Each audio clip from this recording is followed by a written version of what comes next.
Chapter 25. Bugs.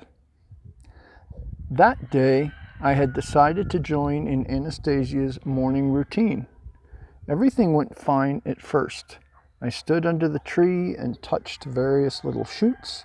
She kept telling me about different herbs, and then I lay down beside her on the grass. We were both completely naked, but I wasn't even cold. That might have been, of course, due to my running through the forest with her. I was in a splendid mood. I felt a sense of lightness, and not just physically, but inside me as well. It all started when I felt a pinching sensation on my thigh.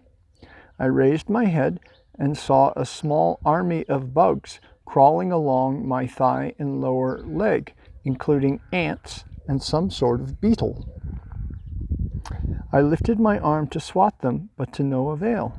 Anastasia seized my arm in midair and held it, saying, "Do not touch them."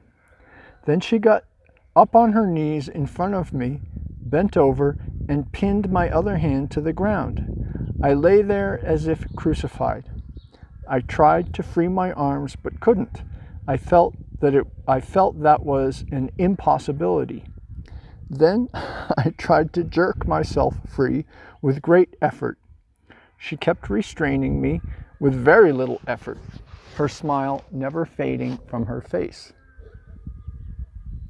And still my body felt more and more crawling things, all tickling, biting, and pinching, and I came to the conclusion that they were starting to eat me alive. I was in her hands, both literally and figuratively. Taking stock of the situation, I realized that nobody knew where I was. Nobody would come here looking for me, and if they should happen to wander by, they would see my picked over bones. Indeed, if they saw any bones at all. And all sorts of things flashed through my head at that moment. And this was no doubt the reason for my instinct for self-preservation kicked in, dictating the only feasible course of action in the situation. In desperation, I sunk my teeth with all my might into Anastasia's bare breast, at the same time jerking my head from side to side. Upon hearing her scream, I immediately loosened my grip on her breast. Anastasia loosened her hold, jumped up, one hand holding her breast, the other stretched upward, waving. She tried to smile. I too jumped up and shouted at her, feverishly brushing the crawling things off my body. "You wanted to feed me to those vermin, you forest witch. Well, I don't give in that easily." She continued waving and responding with a forced smile to the elements of nature around her, which had begun reacting warily to her situation. Anastasia looked at me and slowly, not with her usual sprightly gait, walked towards the lake, her head bowed. I kept standing in the same spot for some time, thinking what I should do next. Return to the riverbank? But how would I find the way? Follow Anastasia? But what would be the point? Nevertheless, I headed for the lake shore. Anastasia was sitting on the shore, rubbing tufts of grass between the palms of her hands and dabbing its juice on that part of her breast where a huge bruise left by my bite was clearly visible. It was probably very painful for her, but what had been her thought in attempting to restrain me? I hovered around her for a little while before asking, "Does it hurt?"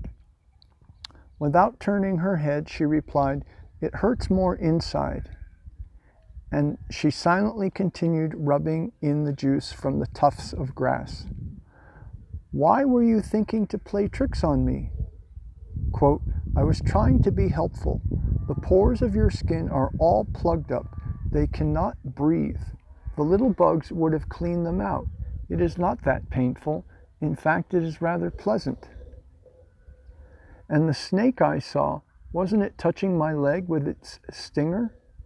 It was not doing you any harm. Even if it had released its venom, it would only have been on the surface, and I would have rubbed it in all at once. The skin and muscles on your heel are deteriorating. Quote, that's on account of a car accident, I said. For a time, neither of us spoke. The whole situation felt rather silly. Not really knowing what to say, I asked her, quote, what happened? Why did not that invisible someone help you again, as before when I lost consciousness? Quote, the reason he did not help me was that I was smiling, and when you began biting me, I tried to smile. I began to feel guilty toward her. Picking up a tuft of grass, I rubbed it between my hands as hard as I could, and then knelt down in front of her and began dabbing her bruise with my moistened palms.